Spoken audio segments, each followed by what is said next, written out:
Honourable Ntlangisa Nodada.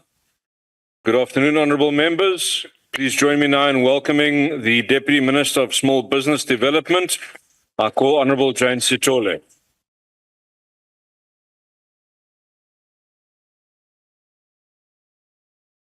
Thank you very much, Chairperson, honourable members, Minister Stellandaveni Abrahams, Minister Pakstau, Deputy Minister Whitfield, Deputy Minister Godlimbi, Acting Director General and senior officials of the department, chairpersons and acting CEOs of SIDA and SIFA, entrepreneurs present in the House today, ladies and gentlemen. The 7th administration is bestowed with the agency to deliver services to all South Africans. In the context of the GNU, we are all expected to work together for the betterment of the lives of our citizens. The dial on economic growth and job creation must move with speed because we do not have the luxury of time. Creating a more inclusive economy and uplift people out of poverty is our goal, and that can only happen if we work together. House Chair, I will build on the platform that the Minister has established and talk specifically to issues of red tape, cooperatives development, informal traders and micro-enterprise support, as well as support for women, youth and persons living with disabilities. On the matter of ease of doing business, we know that much of the red tape that frustrates SMMEs is found in the local sphere of government. Deputy Minister, please take your seat.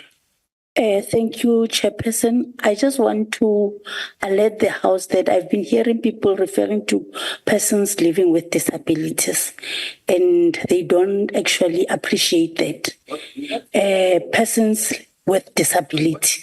It's not a rule, but it's an interjection in terms of calling the House in order. Thank you. Honourable Member, as a hearing impaired person, myself, wearing one on this side and having nothing on this side, I think that your inputs is appreciated. It is over a matter of style how people choose to phrase these things. So I think while your point is noted, I think we can leave the honourable member to continue. Thank you, Deputy Minister.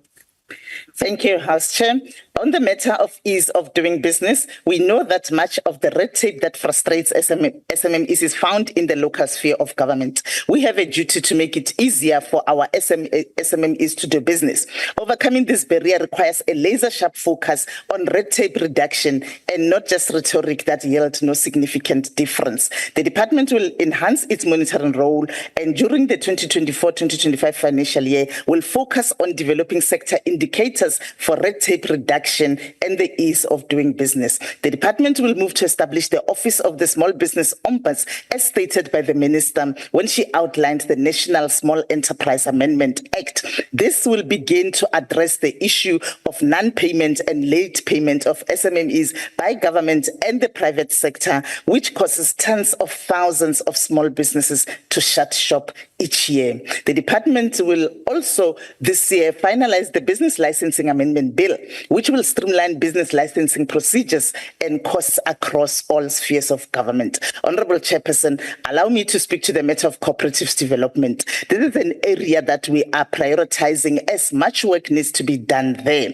This year, we will target 250 cooperatives, with 40 being supported financially and 210 supported with the non-financial support to build investment readiness. The budget allocation for 2024-25 is 61 million. We must put more emphasis on sustainability and on cooperatives being supported with market access and cooperatives getting an integrated package of both financial and non-financial business support. We must be more deliberate in building the cooperative support ecosystem.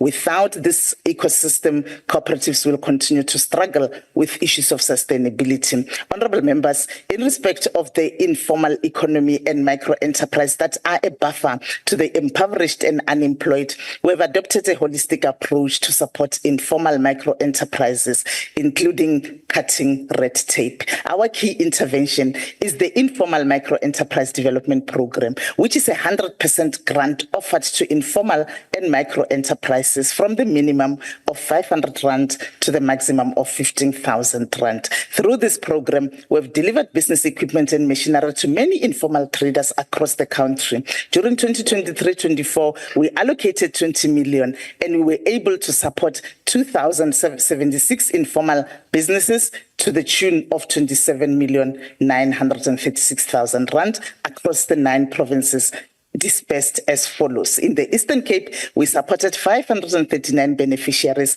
at an amount of 7.1 million. In the Free State, we supported 313 beneficiaries at an amount of 4.2 million. In Gauteng, we spent 495,000 rand on 71 beneficiaries. In KwaZulu-Natal, 313 enterprises received support to the tune of 4.3 million. In Mpumalanga, 1.3 million was spent to empower 92 informal traders. In Northwest, they received support worth 1.7 million to 127 informal traders. In the Northern Cape, we invested 6.3 million in support of 460 enterprises. In the Western Cape, we invested 2.2 million that was spent to empower 161 informal traders. In Limpopo, we supported 665 beneficiaries to the value of 9.2 million. House Chair, in 2024-25, we have made provision for a budget of 37.3 million.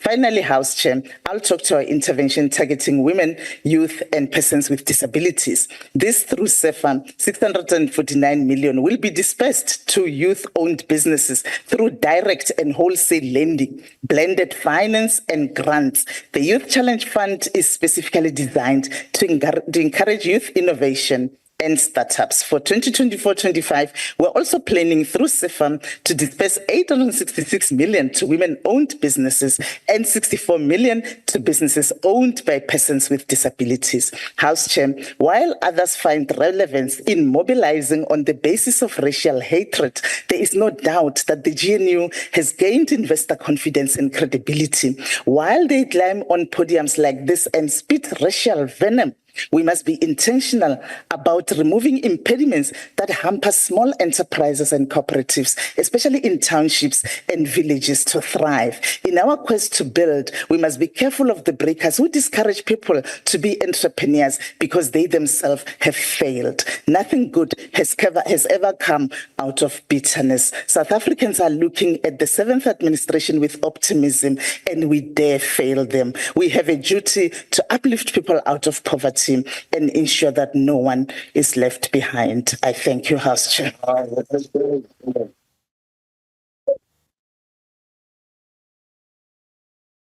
Thank you, Deputy Minister Sithole. Honourable members, as the House that gives the voice to local government, we now invite the South African Local Government Association to participate today, represented by Councillor Mogo.